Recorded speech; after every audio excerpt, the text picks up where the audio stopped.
其实我高中的时候一直都很崇拜你，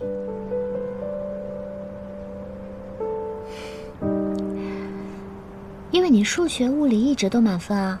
那个时候我就在想，这个同学大概以后会成为一个很厉害的科学家吧。那样的话，我也会感到很荣耀吧。作为你同学，可能会让你失望的。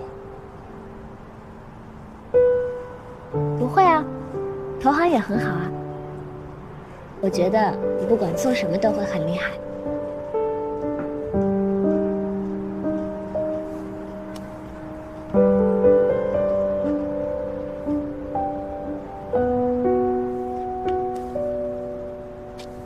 曾经有人说过，我很自私。明明有能力可以让家人过上更好的生活，却自私的为了自己所谓的理想，让家人牺牲。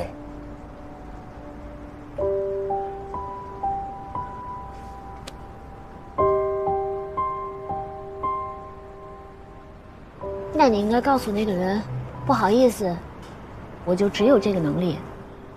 你想啊，如果不像你现在这样，哪方面都能做得很好，只能做好一样的话，其实按照大众的标准已经很优秀了吧？还会有人说你自私吗？那个说你自私的人，肯定是因为你能力种类实在是太多太优秀了，怎么能因为你优秀而怪你呢？我觉得我的逻辑可以啊，不对吗？对，你这么聪明，说什么都对。那是。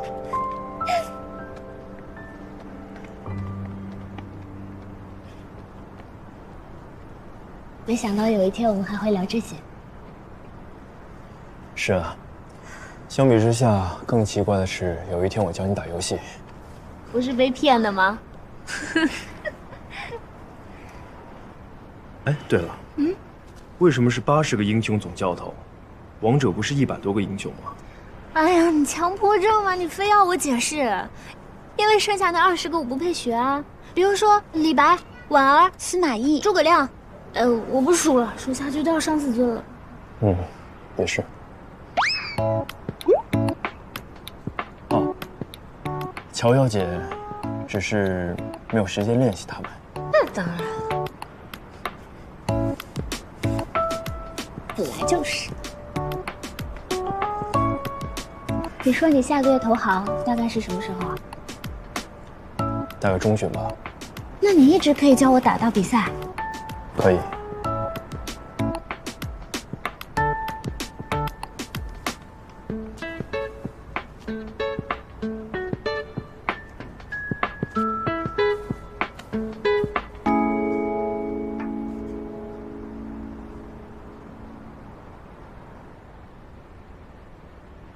我们已经算是朋友了吧？当然。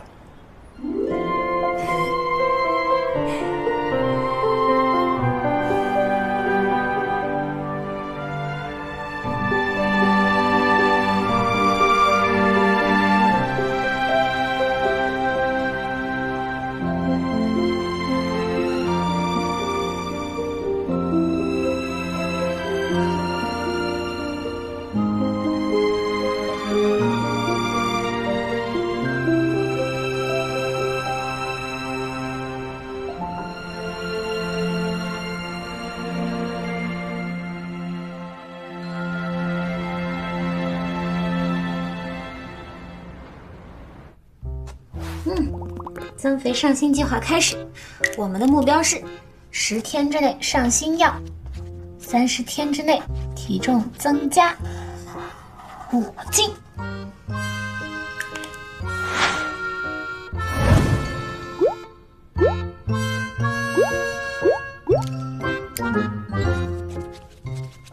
哎呀，你别那么激动嘛，是我的计划出现了一点小小的问题。我执行的太饱满了而已。我看是你太饱满了吧？你不是跟我说30天体重慢慢长上来吗？怎么1个星期就胖了5斤啊？体重的事情是我能说得准的吗？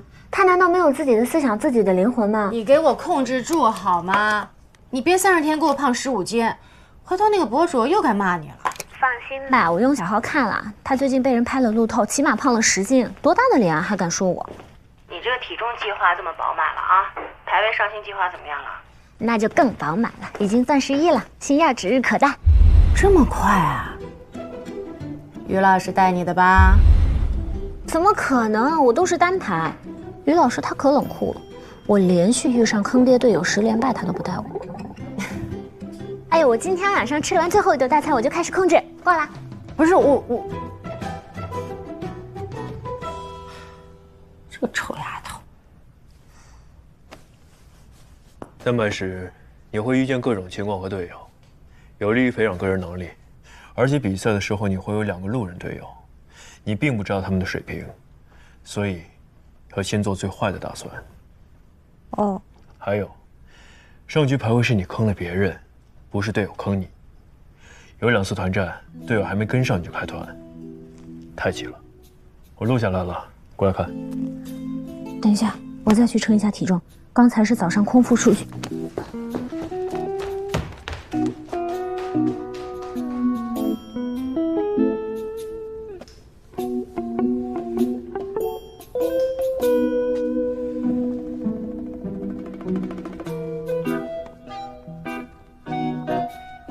吃完午饭居然已经96斤了。虽然说明天早上一般会下降点儿，但是如果晚上继续大餐的话，搞不好我会虚增到97。那晚上订好的餐厅到底要不要去吃啊？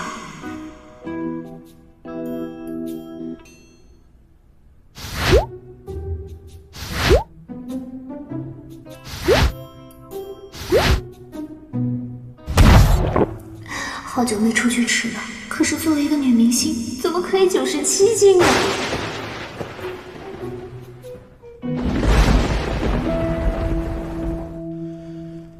刚才我有一点太硬。这样，如果晚上5点半之前我能上新药，那我们就还是到外面去吃。但是从明天开始绝对不能再这样了。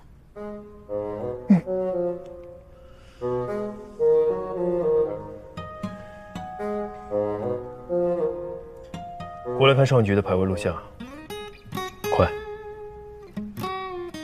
将来你的孩子肯定很可怜。快点！今日彼此对战的时候，你俩承担的受比较多，这两回合尤其要注对方带来的风险和结合经济。对方带着114、经济带来的7%，如果你不确定他们在哪，见了清兵要过你的身。那我怎么知道他们在哪儿啊？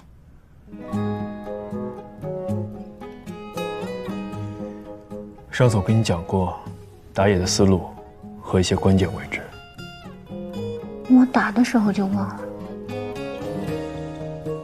你多被抓几次，会记住的。接着干。明白了吗？明白了。你怎么能找出这么多问题的？你比赛的时候有上千万的观众，只会看得比我更仔细。好吧，那我开始排位了。你上星耀还有4颗星，现在离5点半还有1个半小时，基本上只能胜不能败。开始吧，5关战。天美啊，看在我是你们代言人的份上。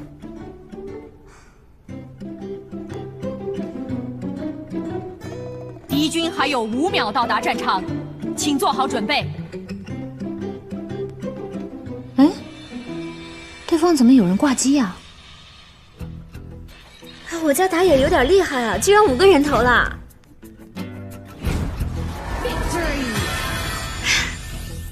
接着来。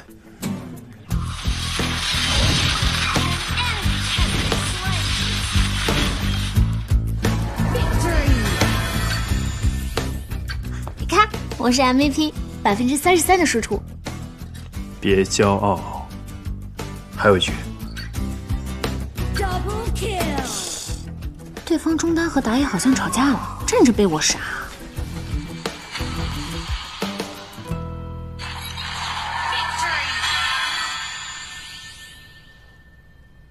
哎，发生了什么？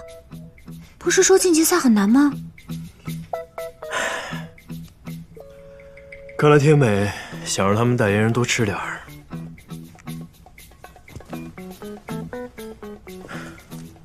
我们去哪吃？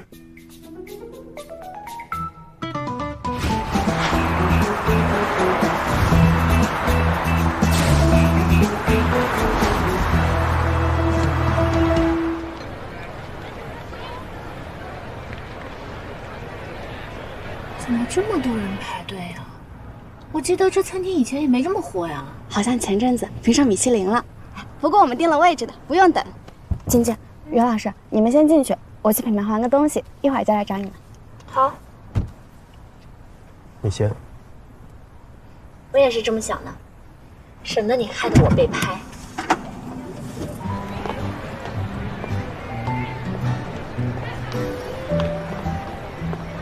你好，周小姐订的位置啊，里面请，谢谢。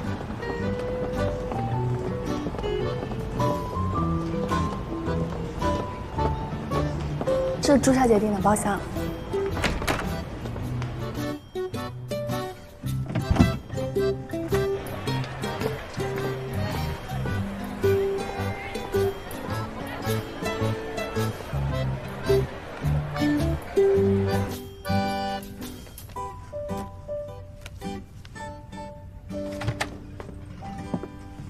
我们多点几个菜吧，如果吃不完就打包给好货，有好几个味道我都想尝尝。晶晶，我想请你帮个忙。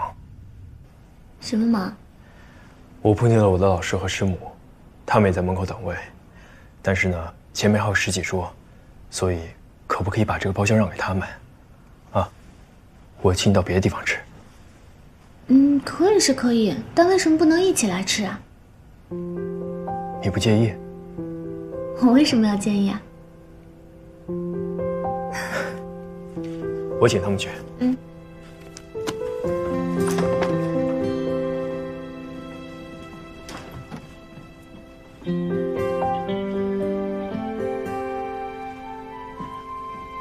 老师、师母，来。你好。啊，这是我的高中同学乔晶晶。晶晶，这是我的老师张教授，和师母王教授。张教授好，王教授好。你好，你好。来来来，坐吧坐吧。这边请，坐这边就好。您请坐。好好好，小姨呀，你什么时候有这么漂亮的一个高中同学呀？啊，我怎么好像在哪儿见过你一样啊？今天是师母的生日啊？没有，今天是我和你张老师我们2个人的结婚纪念日。每年我们就在这个饭店，我们吃一顿饭。其实今天我们也是定了位的，但是到这儿不知道为什么，就是找不到我们的定位记录了。生意好啊。老师，今天是您2位的结婚纪念日，那我们就……没事儿，你又不是不知道，我和张老师我们2个人就喜欢热闹，有你们2个人陪着我们吃饭，还有这么漂亮的小姑娘，我们还真是求之不得呢啊！好，那今天我来安排。啊，不用了，我们在这儿吃了几十年，哪个菜好吃我最清楚。你们俩今天就算是来蹭饭的啊！是你蹭人家的包房。服务员，你好，是要点菜了吗？对，冷菜，一个熏鱼，花雕醉鸡，一个糖藕，还有个糟香四宝，就这4样。热菜嘛，红烧肉是肯定的，哈哈哈，再来一个油爆虾，再来。老师，会不会油了一点儿？得清淡一些。难得难得。再说你们年轻人今天在嘛，一个小豌豆，黄鱼面，就这些吧，啊。好的。没有出去玩啊，一直在上海。对，在上海有点事儿。我正好要找你，玉图啊，你的问题我已经帮你解决了。我知道你和关在预研型号项目上受了一些打击，院里呢是保守了一些，但是你也要理解，我们一贯是保守着过来的，最要紧的是保成功，哪怕是多一些冗余。那会儿我们失败不起呀。但是如今的形势变了，国家变强了，我们的思路也该变一变，要鼓励年轻人去创新。之前你一时意气说要走，我也理解，所以让你先休个假，缓一缓冲动。其实这1个月啊，我也没闲着，跟胡所进行了多次探讨，院里的想法也有所松动了。你们的项目是未来啊，你和关在都是领导们很重视的下一代领军，我们不希望你们现在旧思维里一成不变。假期差不多了吧？回来以后和关在好好的再把你们的方案论一论，争取得到院里的支持啊。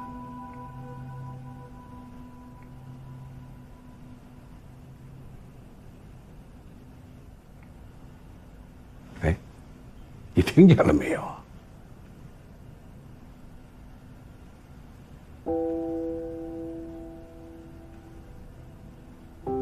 你是不是还想走啊？别再谈工作了，放松放松。啊，来，你让他说。你还有什么原因？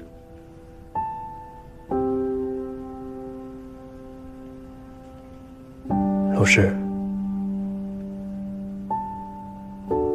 我离职是为了钱。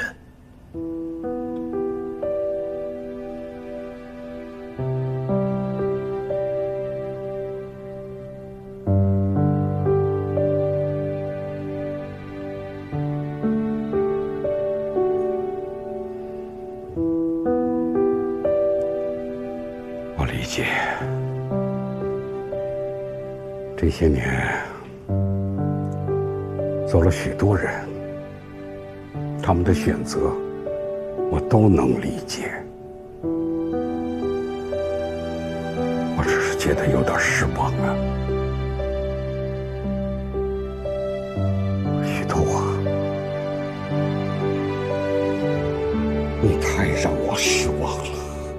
你是我最得意的学生，我以为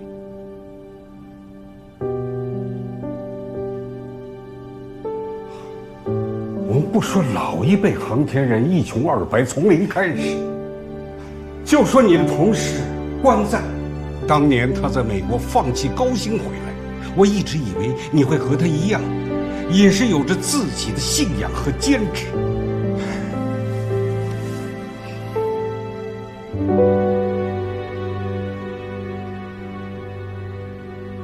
可是于途也是放弃过高薪的。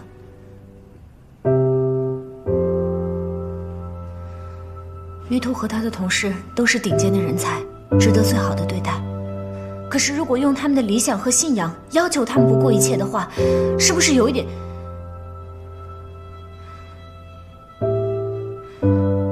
是不是有点绑架？晶晶。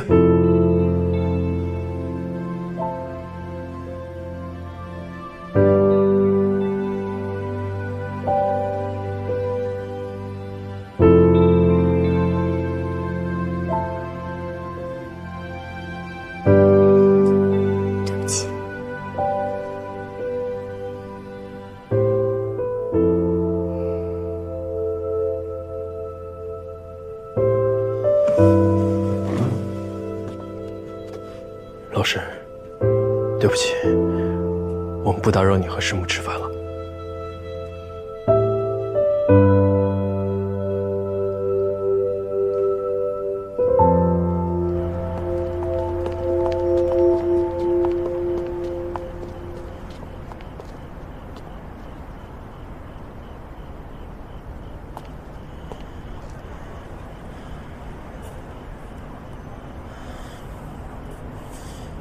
你享受了这个社会最大的红利，不该对老师说出这样的话。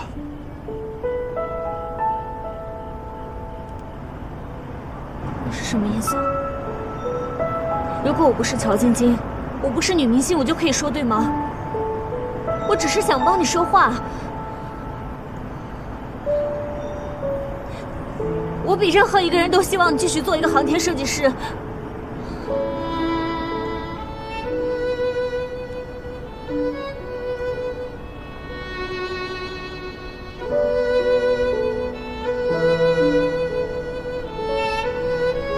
为什么？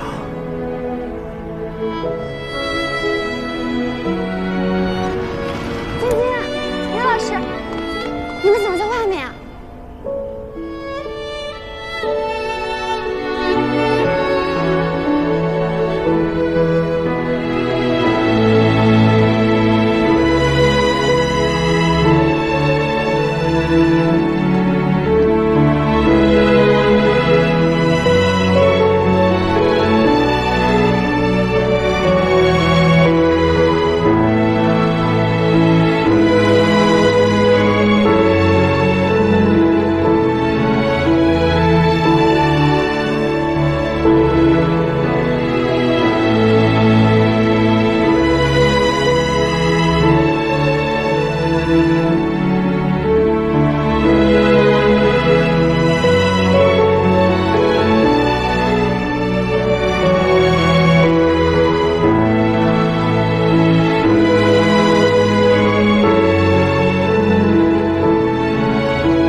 能不能麻烦你把刚才的照片删掉？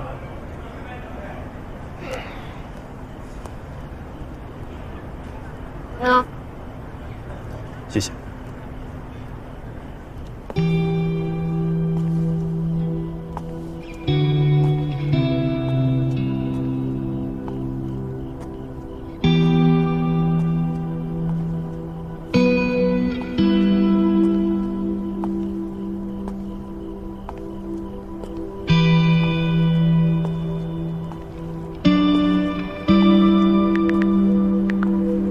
对不起。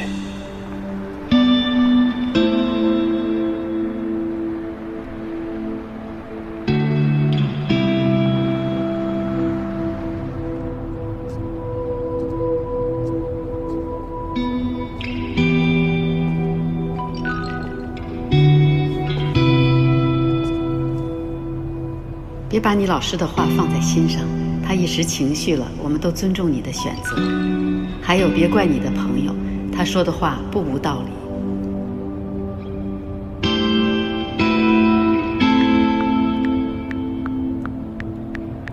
谢谢师母。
JX 号在轨卫星突发故障，不管你在哪里，立刻结束假期，用最快的速度赶到西北卫星测控中心。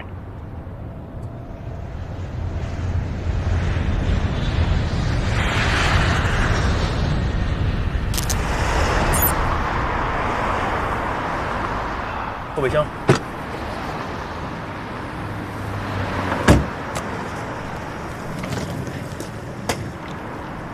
怎么着？老胡一个电话直接过来了。先去所里拿资料，赶上了飞西安的最后一班飞机。哎，你怎么在外面？我从北京过来的，比你早到了一会儿。老胡说你也来，我就等着你一会儿。现在什么情况了？所里没细说。进去再说吧。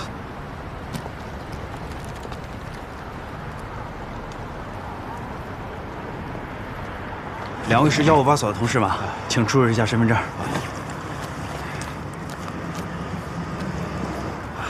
这是2位的通行证，跟我来吧。好。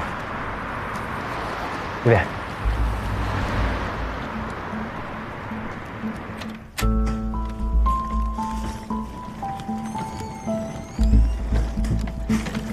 JX 之前一直运行正常，可是昨天夜里第一圈过境的时候，地面站没有收到卫星的遥测信号。西北测控中心第一时间把这个消息通知了咱们总体。地面站王发测控应答机发射模块切换飞机指令，连发了3次，还是没有接收到卫星所发出的遥测信号，直接失联了。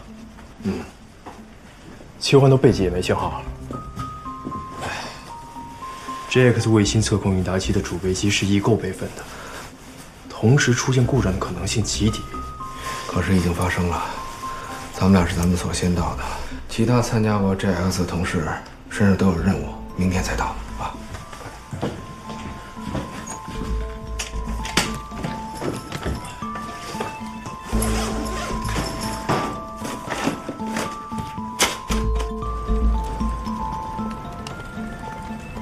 李主任，韩光、阳光，咱们158所的同事们到了。哦，你好，你好，你好，你好。我跟2位介绍一下，这位呢就是我们测控中心测控技术部的李主任，这位是我们测控技术部的杨工、韩工。158所关在 JX 总体主任设计师。158所舆图 JX 总体主管设计师。胡所在太原出差，还有其他工作没有忙完，最晚明天下午赶到。太好了，辛苦了，小吕啊。没有，接待都准备好了吗？招待所已经安排好了，您放心。先不急，李主任，我想先了解一下 JX 在轨的最新情况。来之前提交的昨天晚上第2圈、第3圈的指令单，发射后恢复下行信号了吗？是这样，入境的时候指令已经发送，但是现在我们仍然没有接收到下行信号，切备机指令盲发后均没有反应。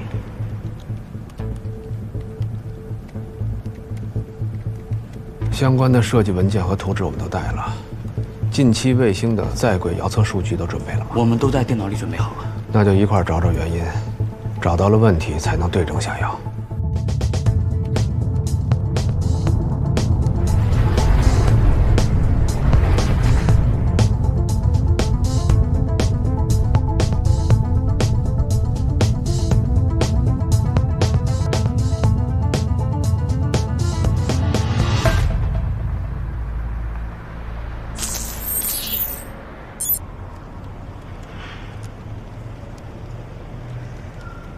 哎，没事吧？岁数大了，稍微熬个夜就头昏眼花。以前搞机头啊，几个晚上就几个小时我都不用。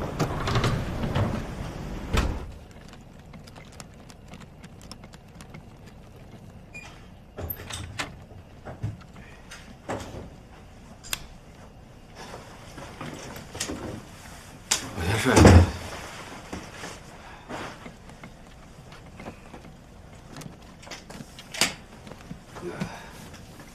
又接到了部委用户的电话，国家投了那么大的一笔经费做卫星，现在业务中断了，部委一直在追问情况。我们是不是找找别的方向？别一直盯着应答机，也有可能是电仪的问题。另外，轨道有没有可能已经偏了？咱们盲发也不知道是不是对上了。电源分系统近期的在轨数据我都看了，遥测数据都在正常的阈值范围之内。轨道数据我也看过了，与预定的设计轨道吻合程度比较好。不过我和关总，我们是搞总体设计的，最终的结论还是要等电源和总体轨道设计师来了才能定论。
卫星找着了，没找到，但是找到一个可能性。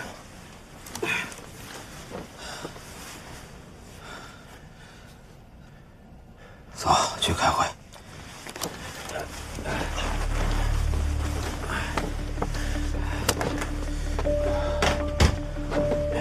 高能粒子本来就是极小概率事件，何况能量大到同时影响2台产品，这有点太凑巧了吧？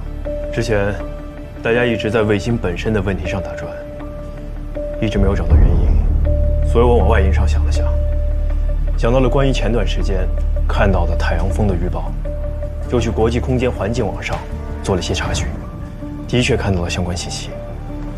刚才等大家过来的时候，我和关总我们粗略的算了一下，是有这个可能性的，但是最终的确定还需要做大量的运算和仿真。这企业的确是热备份，难道真的撞大运了？今年的确是11年一次周期太阳活动丰年，马上联系中科院空间所，让他们帮我们赶紧确定昨天 JX 号轨道空间卫星详细情况。好，我马上把通知过去。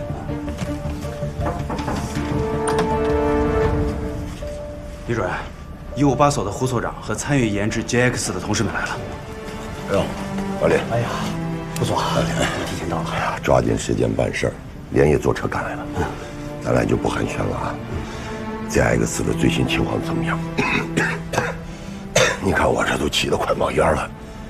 这G杠 X 是我转行政岗前最后一个信号，要是真的这么丢了，我这一辈子都过不去。胡总，你先定定神，我们已经找到了一种可能性，还在等确认。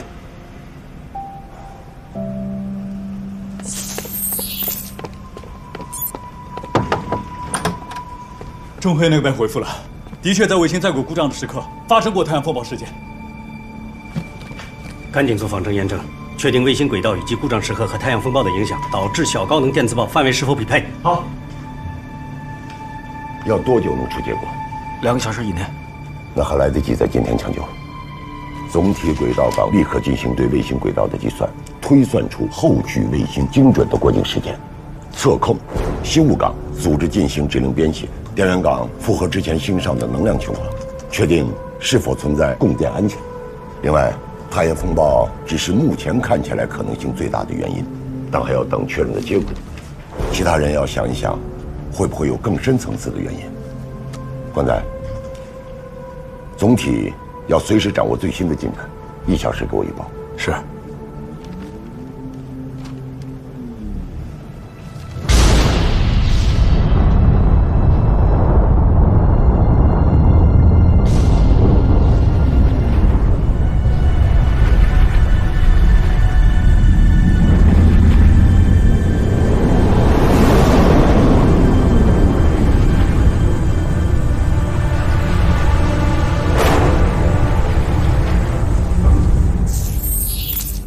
经过仿真验证分析，的确发现 JX 号卫星在昨天夜里第一次入境前恰好遇到了11年一次的高能粒子群，能量极大，2台测控应答机很有可能均受影响，同时发生了单粒子翻转，影响了整个卫星的通讯系统。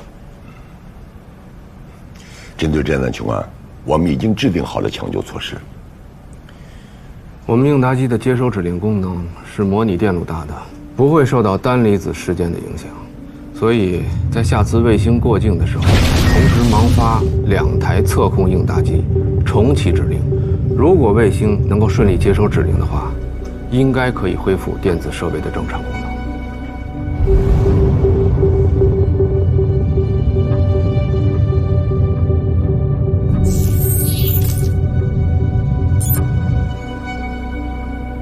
各岗位注意，佳木斯站报告，卫星1分钟后入境。卡35卫星测控应答机发射模块双击重启指令，佳木斯站已发送。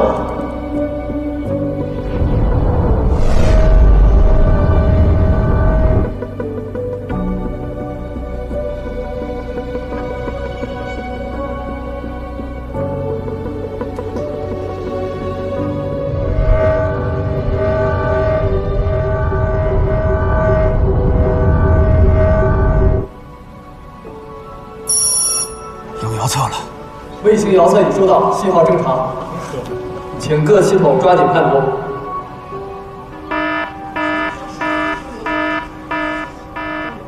卫星状况怎么样？自轨控分系统异常，没有3头稳中对地。电源分系统异常，电源放电过量，与之前预想的耗电量有较大差异。我们之前考虑过高能粒子对于自轨控分系统的影响，并且针对这个情况制定了预案。电源分系统异常，应该也是受到了自轨控系统的次生影响，应该是因为太阳帆板在阳照区无法正常对日，导致电池放电加深。所以我们的首要任务是尽快的降低卫星功耗，保证卫星的能源使用，以及尽快的矫正卫星姿态。现在按照预案发送指令，关闭所有不必要设备，减小用电量，同时发送卫星对日定向指令，使卫星帆板对日。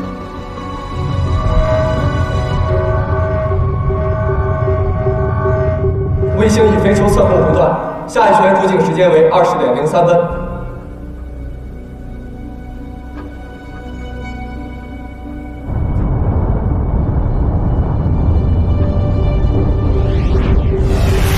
各岗位注意，昆明站报告，卫星已入境。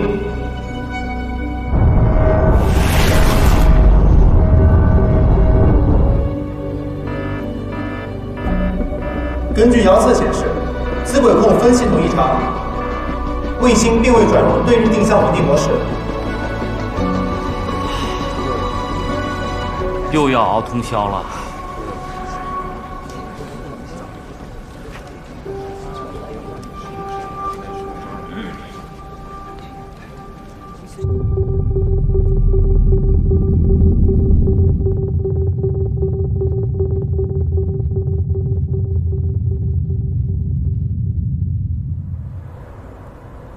把改好的合同发到我邮箱啊，最新版的啊。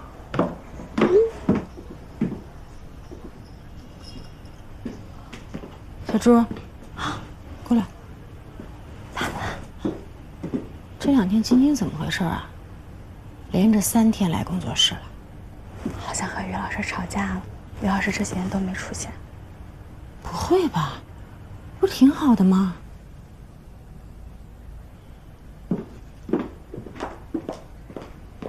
晶晶啊，告诉你个好消息，离岛那边的合约返回来了，条件还不错。而且呀，这个消息一传出去，来谈的电视剧报的片酬又涨了。我值那么多钱吗？啊？我是说，一个戏最多会拍5个月，我值那么多钱吗？当然值啦！你看看你拍的戏，电视台还有视频网站都抢着要，广告商也抢着植入，那电视台跟视频网站不亏，咱怎么就不值了？现在2线演员都敢要这个价格，何况你呢，是实打实的大1线。我不是跟他们比，那你跟谁比啊？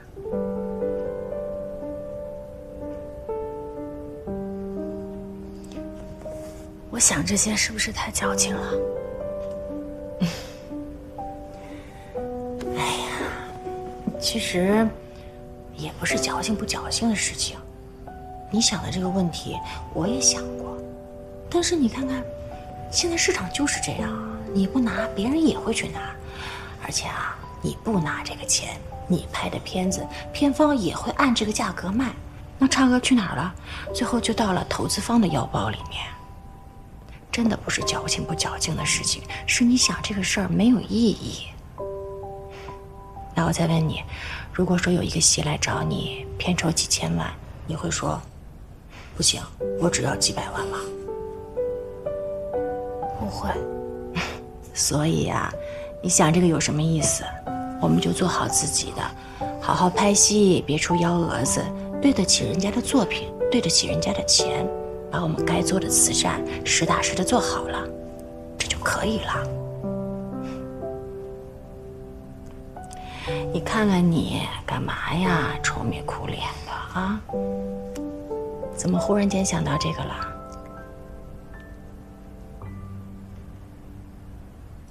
于老师呢？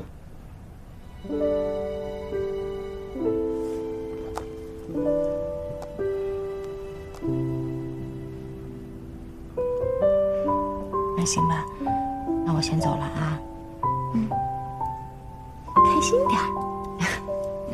走了啊，有事给我打电话。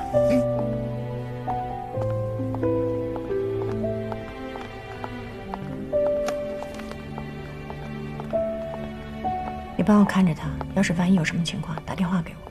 我先走了。好，放心。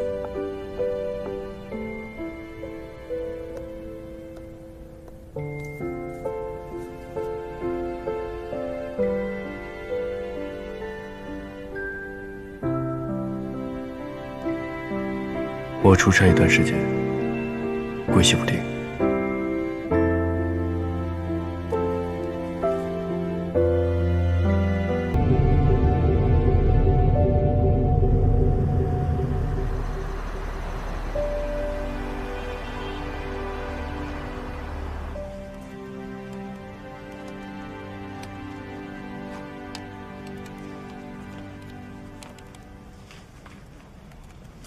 这个数据再核对一下，对，然后记下来，啊。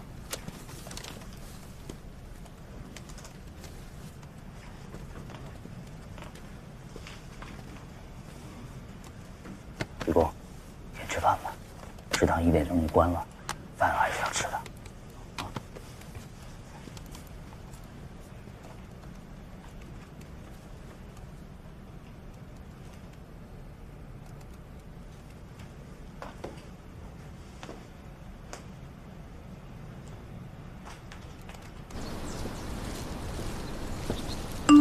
我说这么眼熟呢，今天看见他的广告才想起来，那天你的那个同学是乔晶晶。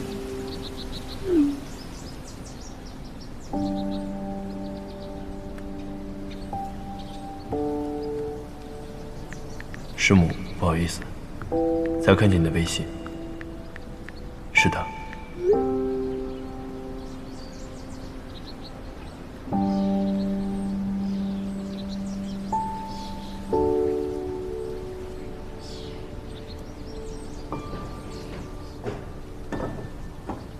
吃饭不叫我啊？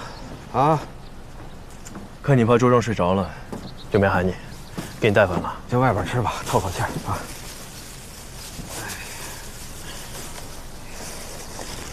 这岁数大了不比从前，最近不知道怎么了，老是忘快。哎，干嘛不叫点面？来西安不吃面，啊？油泼面、臊子面多香啊！哎，不知道你什么时候吃啊？面条容易坨，讲究。哦，对了，刚刚出来的时候得到个消息，欧空局的地谷布拉赫号也受到了太阳风的影响，情况比我们还严重，已经宣布放弃抢救了。布拉赫号，去年才发生那个，据说是直接影响了供电系统，没救了。JX 也才发射1年多，原本的设计寿命是5年。任务还没完成的。还有好多星星没看。我说你怎么突然这么文艺啊？我纠正一下，GX 呢是看地球的。这是玉兔号的微博说的，有个人跟我说过，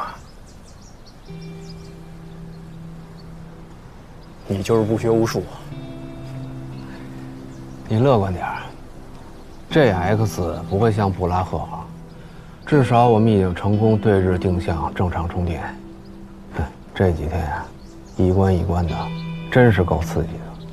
我们想到了资轨控有可能出现异常，也没想到主分接口也坏了。哎，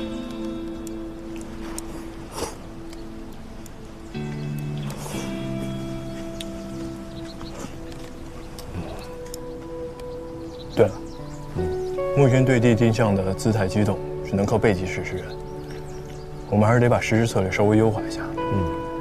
我回去了。哎，还没吃完呢。吃完了。工作狂。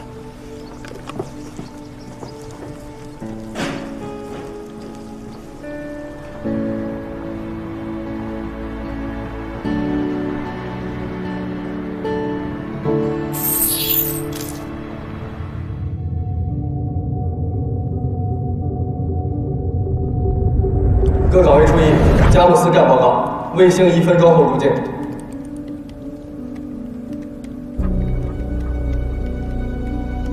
可别在哪里有不对了。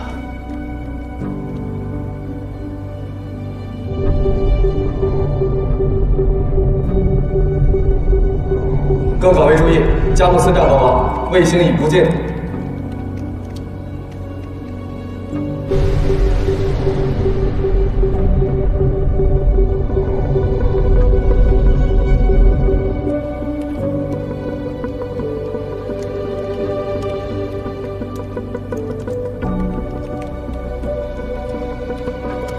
根据遥测显示，各系统工作正常，具备姿态机动条件。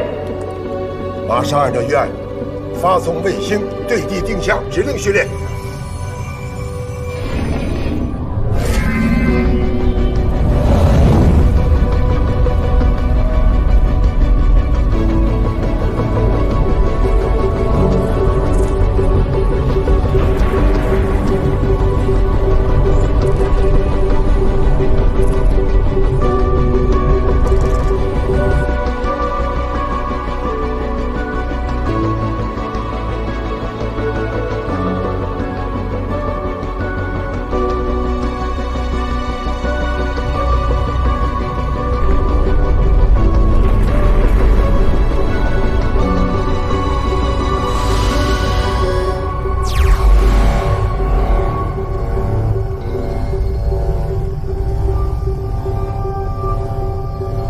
卫星已进入对地定向模式，姿态正常，各系统参数正常，具备继续执行在轨任务条件。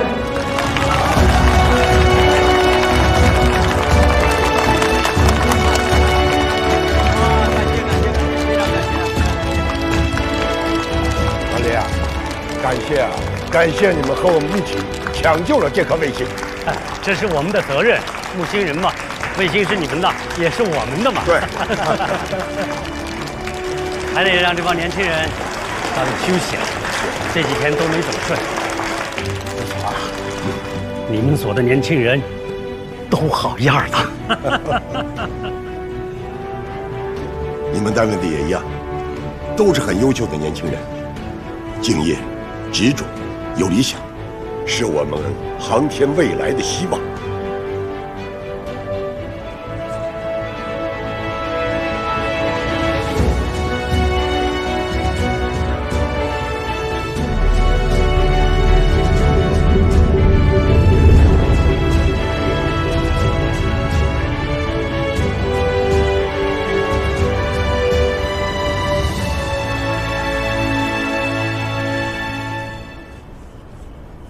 你这出去浪了1个月，脑子倒没荒废，想法总是快人一步。商业互吹。关总的轨道仿真计算能力也十分惊艳啊，李主任都要当场挖角了。好事儿，也让老胡紧张紧张。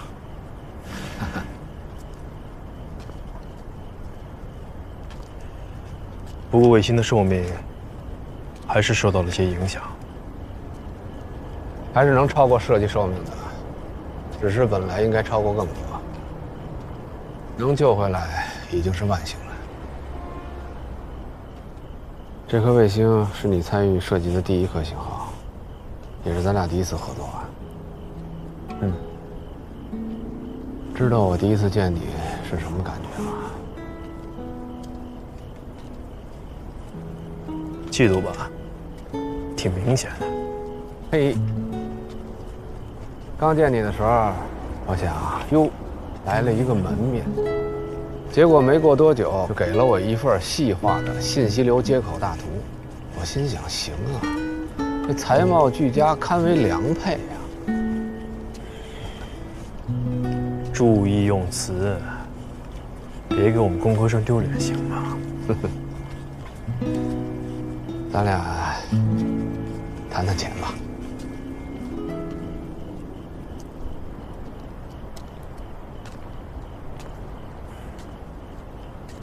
老师跟你说了，张院士给我打了电话，希望我能够旁敲侧击。你是不是有什么难处啊？或者跟你家人有关？哦，对了，我记得你上次接了家里一个电话，第二天就有点不对了。家里没事儿，我就是心杂了。没事就好。哎，我有点好奇，投行真的很赚吗？刚毕业过100万，是不是真的？这个看人看年景吧。08年金融危机前，有人可以拿到。我毕业那会儿，刚从金融危机中缓过来，也还不错。那我要在 Google 也是高薪啊，不说 Google， 在 NASA 也不错。只不过作为外国人，大概我们永远也接触不到核心技术。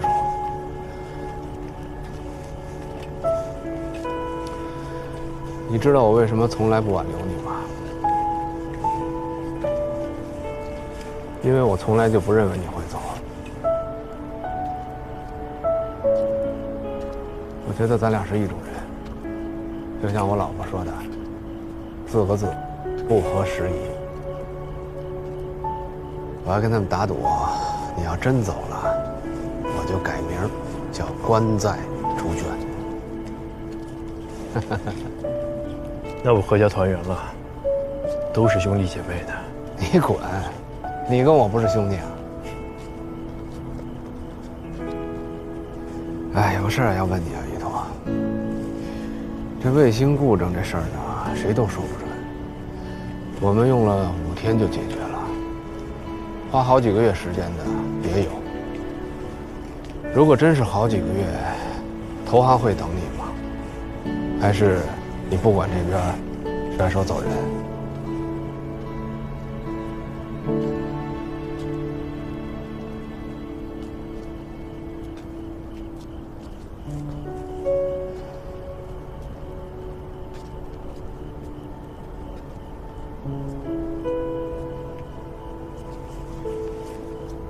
哟，快5点了，你嫂子都该起床了。对了，你和嫂子最近没事吧？能有什么事儿？啊，她有个师妹，想给你介绍一下。上次看了一下咱俩的合影，就打听你有没有女朋友。你说这人要长得帅，真是赚便宜啊！你嫂子当年追我追的可是费了9牛2虎之力。往婉拒了吧？真不用啊，我可见过，挺漂亮的。不用了。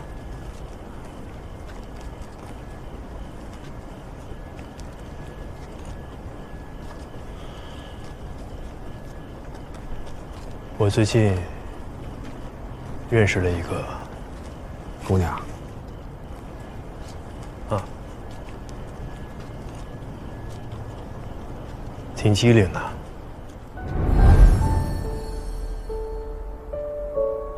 有点皮。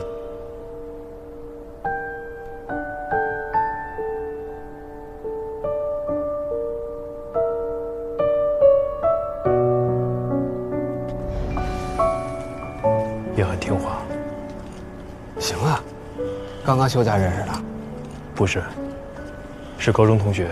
高中同学，那怎么现在才谈啊？我以前判断力不行。啊，没再谈。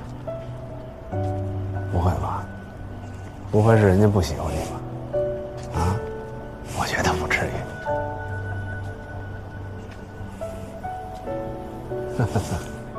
老道不老啊。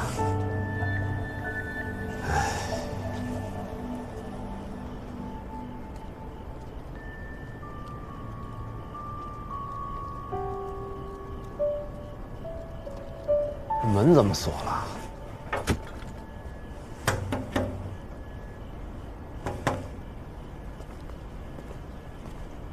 哎，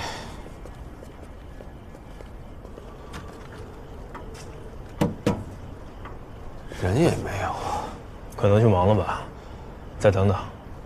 啊，哎，再过10分钟，你嫂子就该起床了。等会儿给她打个电话报个平安，省得一进去啊，这暖气一吹，见床我就着了。哎，先歇会儿。哎，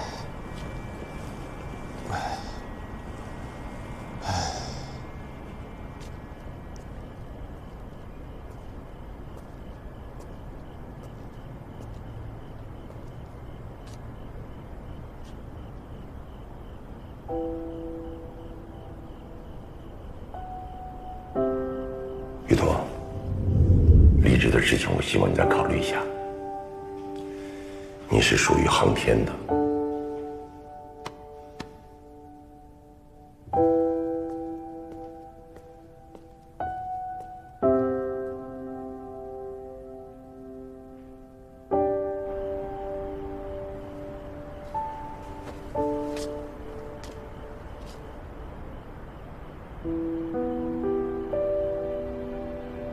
幸好这次我没事儿，不然家里这点钱真经不起花呀。这种时候就觉得孩子也不用太有出息，还不如就在老家小城市里找个工作，不然干金融也行啊，好歹时间还自由一点儿。哎，有个事儿要问你啊，玉托。如果真是好几个月，头还会等你吗？还是你不管这边，甩手走人？玉托，你太让我失望了。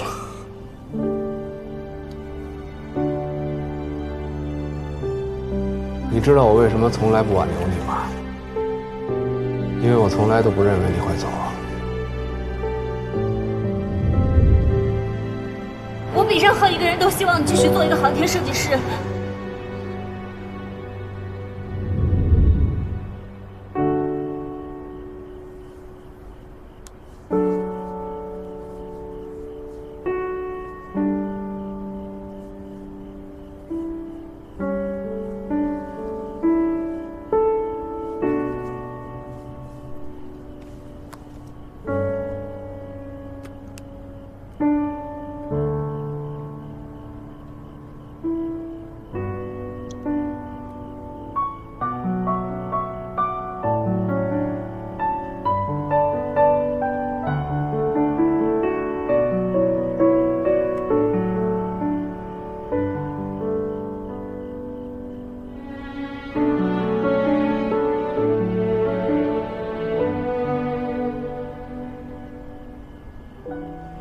可以给嫂子打电话了。